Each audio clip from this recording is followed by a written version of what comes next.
Escuchando algunas notas que te hacían algunos medios colegas y tiene que ver con la Fiscalía de los Adolescentes, que ha dejado de funcionar y no deja de ser un dato menor ¿no?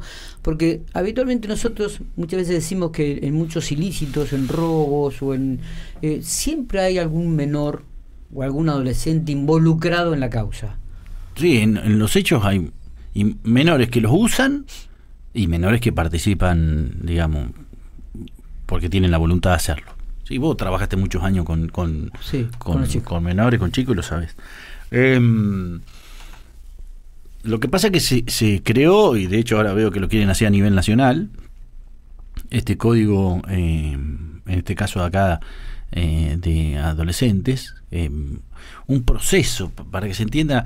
Hay una ley nacional, que es la ley 22.278, que establece cómo se puede someter a proceso a los menores, pero muy breve lo que dice, cuándo son punibles y cuándo no. Es decir, te dice a partir de qué edad se los puede castigar y a partir de qué edad no, y respecto de qué delito se los puede y no castigar, ¿no? Esa ley 22.278 es muy vieja, y establece este régimen penal juvenil, así se llama, ¿no? De castigo de menores frente al delito.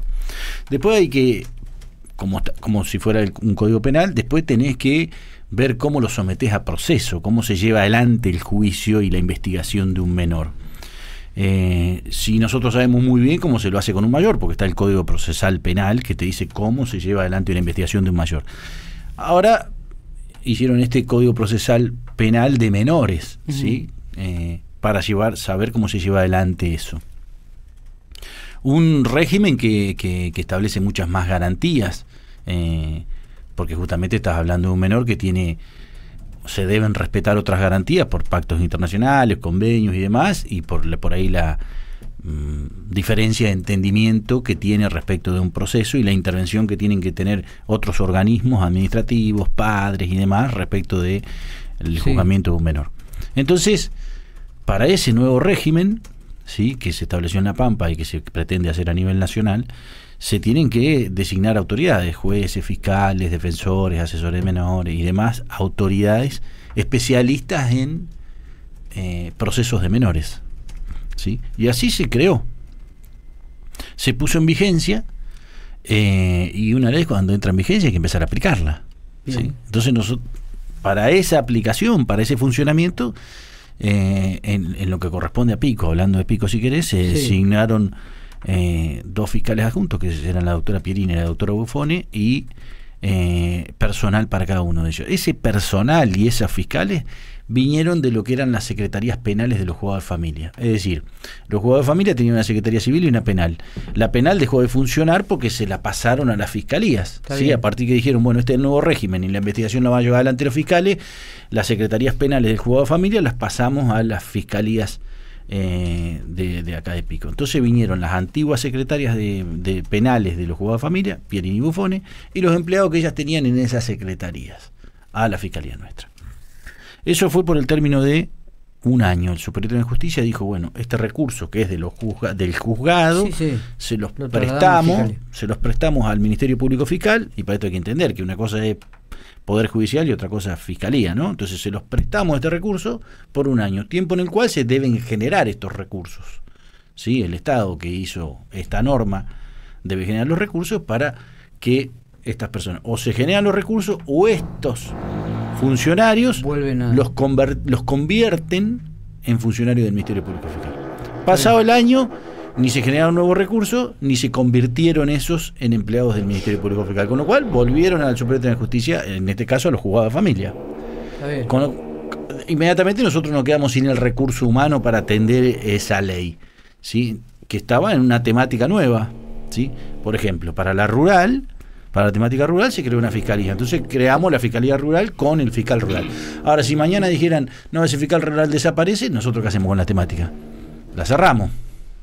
En este caso, ¿qué se hizo? La cerramos a fiscalía temática de menores. No significa que la ley no se siga aplicando, sino que no tenemos funcionarios para su aplicación. Entonces, ¿qué termina pasando? Que ya el fiscal que tenías para menores no existe. Entonces, ¿qué hago yo con un menor que roba? Le digo, tiene que dárselo a uno. Se lo doy al fiscal de delitos de mayores contra la propiedad. El menor que mata, se lo doy esa causa al fiscal de mayores con delito contra las personas. Es decir, caso Quemú, el homicidio de Quemú, vos tenés mayores y menores. Se supone que los mayores se tienen que ocupar un fiscal y los menores se tienen que ocupar otro fiscal, aunque trabajen en conjunto, ¿no? Sí, pero uno tiene una visión de la cosa diferente al otro en el trato, ¿sí? Y son dos normas distintas que tienen que estar aplicando a la vez. Bueno, como no tengo fiscal de menores, ¿qué hago? Al de mayores, en este caso Juan Pellegrino, le digo, mira, ocupate del grande y del chico. Y él lleva adelante la investigación respecto de las dos personas, mayores y menores. Está. Es decir, vuelvo a repetir, no significa que no se aplique la ley y que cuando tengamos menores no apliquemos el procedimiento específico y ni tampoco respetemos la garantía del menor, nada más que lo está haciendo un fiscal que no lo debe hacer en el espíritu de lo que la ley pretende, que es un fiscal de menores. Es como si el de género, vos tenés fiscales especializados en cuestiones de género y como te quedás sin fiscales de esa temática, los termina atendiendo uno contra la propiedad. Le van a decir que no tiene perspectiva. Es fiscal igual, está bien, pero no tiene la visión de aquel que está especializado en ese tema. Está bien, digo, esa gente volvió de vuelta al juego de familia. Al juego de familia. Sí. Ahora ese... ¿Qué querés que te diga? Yo te digo lo que ocurre. A mí me encantaría que los recursos estuvieran, ¿no? Digamos, si haces una ley que pretendés que tenga una aplicación específica, tenés que asignarla de recursos, si no, no tiene sentido hacer leyes sin recursos. Es decir, terminan siendo leyes que no se pueden, no van a ser eficientes, eficaces en su aplicación, no vas a tener digamos, esto es como si vos quisieras hacer abordar el narcomenudeo, que la otra vez lo hablamos, y yo te dije, mira, para el narcomenudeo tenés que tener lugares para alojar presos, recursos para la policía para hacer relevamiento de los tóxicos, si esto es marihuana, si esto es cocaína, si esto es lo que fuere, y a su vez dotar a la fiscalía de recursos para atender esa causa. Necesitas un fiscal, necesitas empleado para ese fiscal, necesitas seguridad para un fiscal que se dedica al narcomenudeo. Bueno, ahora si sacás una ley de narcomenudeo y no haces nada de eso, lo que va a pasar es que va a fracasar. Totalmente. ¿Sí? No hay posibilidad de inventar un sistema o de hacer un sistema nuevo sin dotar los recursos, porque el destino es el fracaso inmediato. Bueno, cuando hace una ley y no le da recursos, el destino es el fracaso. La verdad que el otro día cuando lo escuchaba y ahora que lo estás explicando me preocupa porque primero que es una temática que vuelvo a repetir, hay muchísimos chicos adolescentes que están involucrados en hechos innumerables, y que no deja de ser un tema menor. Y reiterante, ¿no? Porque esa es la, digamos, bueno, es el mayor problema que tiene el delito adolescente, que es reiterante. Es decir, vos lo tenías un adolescente robando, lo sacaste del robo, lo llevaste a la casa, porque si tiene 14, 15 años, 13, 14, 15 años, está obligado a dejarlo en la casa de vuelta. Sí, total. Y al otro día lo tenés de vuelta, y al otro día lo tenés de vuelta, y ya aprendieron a la cuarta vez que lo único que le pasa es ir a la comisaría y volver a la casa. Y es más, la policía le hace cadete, es decir, de chofer, lo van a buscar al lugar del hecho, lo llevan hasta la comisaría y después se lo llevan a la casa de la madre. O el padre, ¿no es cierto? O a su domicilio, lo que fuere. Y es el delito que más reiterancia tiene porque no tiene en principios consecuencias. Claro. ¿Sí? No tiene consecuencias penales o no tiene consecuencias de otro tipo. De hecho, la ley esta pretende desjudicializar al menor. Significa que como no lo puedes castigar, tenés que someterlo a otro tipo de intervenciones del Estado para que logre comprender que ese no es el camino. ¿Sí? Para decir, ahora, si vos no lo abordás de ninguna forma, pasa lo que ocurre en toda la Argentina, la gran reiterancia de delitos de adolescentes, ¿sí? Que recién lo vas a poder abordar, pero desde el fuero represivo, del fuero penal, cuando cumple los 18. Es decir, mayormente los comisarios de acá, de Pico y del resto del país, cuando tienen reiterancia de adolescentes, ya enseguida dicen, sí, Matías Porta tiene 15. Sí, de vuelta, 16. Sí, 17. Y ya saben cuándo va a cumplir los 18. Saben, claro, que el 1 de junio cumple los 18. ¿Y ahí? El 2 de junio lo fueron a buscar.